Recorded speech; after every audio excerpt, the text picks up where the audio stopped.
Oh, this your boy Jaystar back again with another video for you. We going through top 5 options for the week 1 slate for the tight ends. I guess I'm gonna try to do this for every position for every week. Going through who I believe is the best fantasy, viable options, for each position for the season and stuff like that. Like I said, every week I'll try to go through these, from quarterback, running back, wide receiver, tight end. But so I'm gonna give y'all my top 5 tight end options since I know this is early. Um, but most of the tight end options are kind of available and things, and even the ones that are questionable are more likely going to play.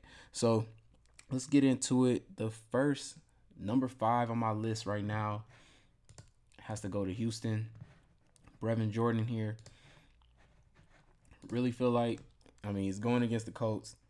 Probably will be a very good safety valve, option other than, of course, like the running back, of course, in this game. But, you know, look at game 1 right here. We had like 13 fantasy points and stuff like that. I really feel like, he'll probably be in the range of this. The Colts was a team that was pretty bad against the tight end. I feel like his target should go up this year, maybe be around the more like the 7 right here range, things like that. Get off of these 4s and stuff like that. Also, being that the other tight end is kind of injured right now for them, their backup in Farrell Brown. So I really feel like, being that he might be the only option out there running all the routes and being a part of every snap count, definitely is viable to get you about 13 to 15 points fantasy, I think, in this game against the Colts. So I'll be on the lookout for him.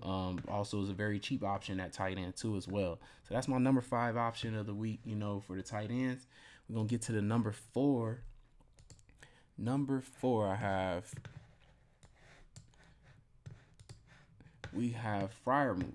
So let's get over there to Pittsburgh. Let's see, where y'all at?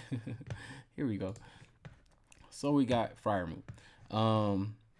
Definitely. Come on, great tight end right here. I really feel like you got what we had like at the beginning of the season. Took him a minute to get warmed up. You got these 11s, 12s, 14, 21s. He can get you some high fantasy points here, man. He's also a very big target in the red zone. So I really feel like definitely get a touchdown too in this game. But Cincinnati Bengals wasn't a really good team against the Titans last season.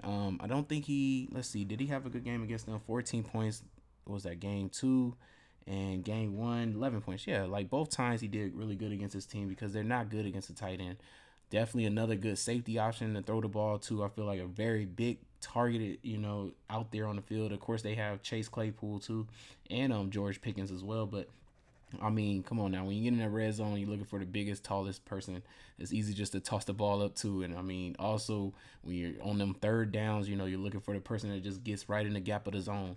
Definitely feels like, Fryermuth is that person, man. I definitely would keep my eye out on him if building your lineups. Like I said, he's number 4 on my list. I can definitely see him reaching about 15 to 20 fantasy points in this game. So, third option, though, at tight end would have to be, let's get back over to the first part of the slate here. And it would have to be Detroit Lions, man, with Hawkinson, man. TJ Hawkinson, come on now. Like, really, really good tight end. Fantasy points at the beginning was crazy. This is one of Stafford's best weapons. Like for him, like he was loving Hawkinson until he got hurt week 13 right here, and then of course St. Brown became his safety valve option and go-to person. Crazy targets, but you see these targets this dude had at the beginning of the season: 11, 9, 8, 11, 9, 11. Crazy amount of targets. Can get you high fantasy points, any game really. But definitely against the Philadelphia Eagles was one of the highest fantasy points given up to tight ends teams last season. So definitely got to say TJ Hawkinson, being that he's going to probably still get around 8 to at least 8 to 6 targets a game. Maybe not always 11, but because they do have other weapons now. With Swift wasn't here during these games too as well. He got hurt early in the season, but and then also St. Brown wasn't even a big target for them yet until he kind of got hurt right here in Minnesota game and stuff like that. So, but I still, like I said, definitely feel like it gets you about 6 to 8 targets. Can get you definitely about 20 to 18 fantasy points first week. So definitely a really good tight end to have. But my tight end number 2 has to go to, let's get off of the Detroit. Later in the day, we got Waller. Darren Waller, man. we all know what he can do. Like we all know what he can do, man. You got 14 points right here. You know, you got 21.6, but earlier in the season, you got 30 fantasy points right here, guys. Come on, man. Like it's crazy. And playing the Chargers pretty very. I think they was the number one team in fantasy against the tight end, y'all. So as you see right here, I mean, he played them this time, 15 points. I think the later in the season he didn't do that well, but his targets was, his targets was 9. It was like that was his first game back. As you see, we had about like 6 weeks or 7 weeks there. Of him just being absent because of injury. So it was his first game back. Of course, he comes out with 4, but we've seen earlier in the season what he did to them, like 15 points off of just 7 targets. I feel like he's going to be a 8 to 10 target. Even with Devontae, I really do feel like he's going to have about 8 targets still a game. He's got to be 1B to Devontae Adams, 1A, in receiving options, weapons, and stuff like that, and as well as definitely in the red zone. Like, this is where I think, he's going to benefit a lot with having Devontae Adams, and that's why he is my number 2 option, of the week for the tight ends. Like I said, the Chargers were the worst team in the league for fantasy against the tight ends, so definitely keep your eye out on Waller. Hopefully, we do get the update that he is going to play for sure, but it looks like, he's recovering well. I just hope that he's not just sitting out or something because he wants this contract so bad that I know he's trying to get, but hopefully they get the contract done so he doesn't, so we know he's going to ball out, like this season and everything. But definitely my number 2 tight end of the week is Darren Waller here. Like I said, I can definitely see a range from really 29 fantasy points is definitely on the board, like for real. So then my last option here of the week at tight end has to be, of course, Mark Andrews, y'all. Come on now. It was the obvious option here. Jets was a bad team last year, definitely against the tight end. At least the top 5, fantasy points against tight ends. We know, come on now, 15 targets, 13 targets. It's crazy, man. 10s, 13 again, 147 yards, crazy. 7 targets, 109 yards. Like, definitely. Come on, Mark Andrews, y'all. Like, number 1 option, how could it not be? Like, also, Jets have a more of a smaller backfield, too. So, believing, like, Mark Andrews about, like, 6'8", 6'6", something like that. I mean, going to be the tallest weapon they have out there, like, period, on that field. And, I mean, it's always been like that, period, with the Ravens. Like, their tallest receiving option is Andrews all the time. There's nobody taller than him.